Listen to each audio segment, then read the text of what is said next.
and to the republic for which it stands, one nation, under God, indivisible, with liberty and justice for all. Mr. Danker, would you do the roll call, please? Mayor Stein. Present. Councilmember Roger Anderson. Councilmember Hagan. Present. Fisher. Present. Enright. Present. Kane. Present. Austin. Present. Helly. Present. Roll call, Your Honor. All right, item one is we need a motion for adoption of the agenda. We need a motion. addition. With the addition. There's with the addition on 11, I'm sorry. Is there a second? Yep. All in favor? Yep. Item number two is motion approving the minutes from February 20th, 2018. Need a motion? So moved. Second. All in favor? Aye. Opposed? We have no awards or recognitions. We need a motion for the consent agenda, item number 4. So moved. Second. All in favor? Aye. Opposed? Under petitions and requests, approving a Vision 2020 bike arch. Stephen? Yes, well, with this item, we're just requesting from council authorization or approval to install or construct a bike arch in our park. It's located near the former Eagles site, and this arch would arch over the existing trail. It would be made up of bikes. It is a joint cooperative project with Vision 2020, Austin CAB, and Riverland Community College. I think people are going to like this. We talked about it at the work session. Council, anything? If not, we need a motion for number 5.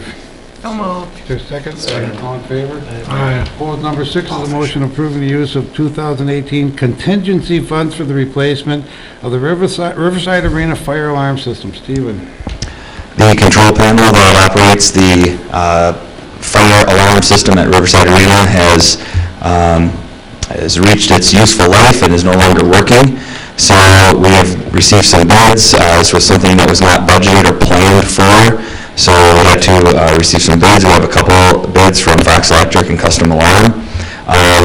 First bid is to do a partial replacement, and then the second bid is to do a complete replacement. And at this point, we would recommend the complete replacement, with Custom Alarm being the low bidder of the two at $18,645.20. And as you mentioned, we would request that these funds come from contingency for this project. I talked to Terry Fox about this the other night. He said you couldn't really piece it together. Yeah, almost everything was just melted, he said. It was amazing. Council, anything? If not, we need a motion for 6. So moved. Second. All in favor? Aye. Opposed? Number 7 is a resolution approving a federal recreational trail grant application. Steve? Number 7 and number 8 involve the same trail, so your backup information is very similar, but they're two different grant applications that Mitch has been working on. This trail, as shown in your map, which is the second page, would go from 4th Street Southwest along Turtle Creek, connecting into Busted Park. This trail and this area becomes accessible with previous flood acquisitions of property in this area. And we look at trying to extend some of our trails into the southwest neighborhood. That is an area that currently is underutilized for a trail system. We applied for a grant last year and we were not successful, so we're just doing it again, and we're trying 2 different grant opportunities. This first one in front of you is a federal grant application, and then item 8 is for the same area, and it is a DNR grant application. The grant request for both applications is $100,000. We are also looking at $75,000 of local funding, and then $75,000 for a Home Run Foundation grant, for a total of $150,000 project. If this was approved, or if this grants go through, when would we be looking at putting that trail in? I believe it will be 2019. Okay. You know, I mean, obviously that's right in my house too. Okay. All right, council, anything? If not, we need, first of all, a resolution approving a federal recreational trail grant application. So move the resolution. Is there a second? Second. Mr. Dankert. Councilmember Hagan. Aye. Fisher. Aye. Enright. Aye. King. Aye. Austin. Aye. Helly. Aye. Resolution passes 6-0, Your Honor. And resolution 8, approving a Minnesota DNR recreational trail grant application. don't know, read this, oh, okay, this is Minnesota, the other is federal. We need a resolution. So moved. Is there a second? Second. Tom? Councilmember Hagan. Aye. Fisher. Aye. Enright. Aye. King. Aye. Austin. Aye. Councilmember Helly. Aye. Resolution passes 6-0, Your Honor. Thank you. 9 is a resolution accepting a Mower County Fire Radio Grant. Chief? Your Honor, Council, we've been slowly acquiring radios since Mower County's transition to the Armor radio system. This grant for $15,356.10 would be for 50% of 10 radios, which would get us to the goal of having a radio at every riding position. I recommend approval of this radio grant. Are these take-home radios, or do they stay with the vehicles or the... Stay with the vehicles. Okay. Council, any questions, comments? So moved resolution. Is there a second? Second. Mr. Dankert? Councilmember Hagan. Aye. Fisher. Aye. Enright. Aye. King. Aye. Austin. Aye. Helly. Aye. Resolution passes 6-0, Your Honor. Thank you. 10 is a motion receiving a revised feasibility report for 19th Street Northeast, Oakland Avenue East to 8th Avenue Northeast, project 18102. Stephen? So we presented this feasibility report to council back in early January with all the other projects. And as Mitch and his staff have been working through the design of this project, we've talked about different materials to use for the roadway surface. 19th Street Northeast is currently a concrete roadway constructed in 1962. So we looked at the neighborhood or the area, and this is a state-owned road, and we're given the ability to determine the roadway surface just based on our best engineering judgment. So we evaluated some pros and cons of a concrete roadway versus asphalt in this area. For a concrete roadway, some of the pros are low maintenance, a durable surface, and it helps to bridge difficult soils. We do expect some difficult soils in this area. Some cons for asphalt. Let me say it this way. Pros for concrete and then cons for concrete. It does have a higher initial construction cost than asphalt would. It has a longer construction time, so it would extend some of our construction period this summer. And there are also higher costs to repair pavement failures. If we do have some failures in the roadway, it's a higher cost. We looked at those same things for asphalt. In this case, pros for asphalt. It has cheaper initial cost. It's about $230,000 cheaper for asphalt on this roadway. It has a shorter construction duration and more built-in maintenance methods. If we do have settling or routing or any issues, there are built-in things to repair it. Some of those cons for asphalt, it does have higher maintenance costs. We're out there chip sealing, creating a durable surface that we need through maybe a milling overlay or a seal coat. The asphalt's also susceptible to subgrade soil settlement. We will keep a close eye on that in this area because of the heavy clay soils. But again, the estimate is that it would be $230,000 cheaper to go with asphalt pavement now versus concrete. Much of that $230,000 likely would be put back into the asphalt pavement over the course of its life with that asphalt overlay, those chip seals, that maintenance that we have to do with the asphalt pavement. So ultimately, it really comes down to the traffic volume and does it really justify a concrete roadway in this neighborhood.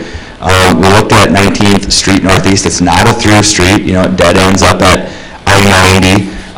Really serves just a residential neighborhood. There isn't any, very, very little, if any, truck traffic. So as we looked at it, we really thought that the initial cost savings is worth it to switch to asphalt and kind of take our chances that asphalt will have a long life here in this area because of the low traffic volumes and the low truck volumes. So we have modified the feasibility study for you, basing it on an asphalt pavement versus the concrete pavement. And that's what we wanted to present to you tonight to get your approval on that, your consideration for changing the feasibility study from concrete to asphalt. Was a good idea. I mean, a worst-case scenario for the asphalt would be the same as the concrete initially. So Correct. So it's worth, I think it's worth doing. Anybody else? What makes that a state aid road since it's just residential and it's kind of a dead-end type road? We can allocate 20% of our roadways throughout the city for state aid funding, and we receive funds through the gas tax, and a lot of it is based on traffic volumes. So we try to designate our higher traffic volume roadways as state aid roads so that we can recoup as much money as possible. And, you know, as we start to, you look at Oakland Avenue and 14th Street Northwest, 4th Street Northwest, those are easy to determine the high traffic volume on those. But then as we start to get into some of this, divvying out those, that mileage, that 20%, we do get into some smaller roadways that have less traffic, but 19th Street, when compared to other residential neighborhoods, that is better than those, so we do have designated that one because of its traffic volume. Okay, thank you. Okay, so then we need a motion. So moved. Is there a second? Second. All in favor? Aye. Opposed? Number 11 is a motion approving the replacement of the roof ceiling tile and the addition of LED lighting in the park and rec offices with funding coming from the building fund. Tom? We've had some water issues recently with the Parks and Recreation Office and are in the need of replacing that roof. We'll come back with bids on that. It's in process right now, but just wanted to have council pass a motion authorizing that with the funds out of the building fund, and just to let them know that Park and Rec has moved up to the old engineering area for the time being. With the roof issues and some of the ceiling tiles, we're going to have to rip them all out anyway. We figured now is the time to do the LED lighting.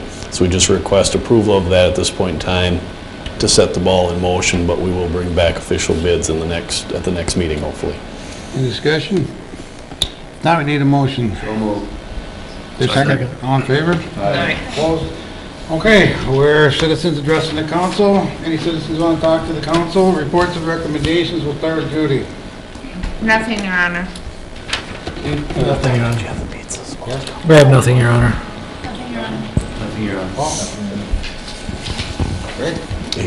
No, but Stephen, Holly, and Julie all have an item.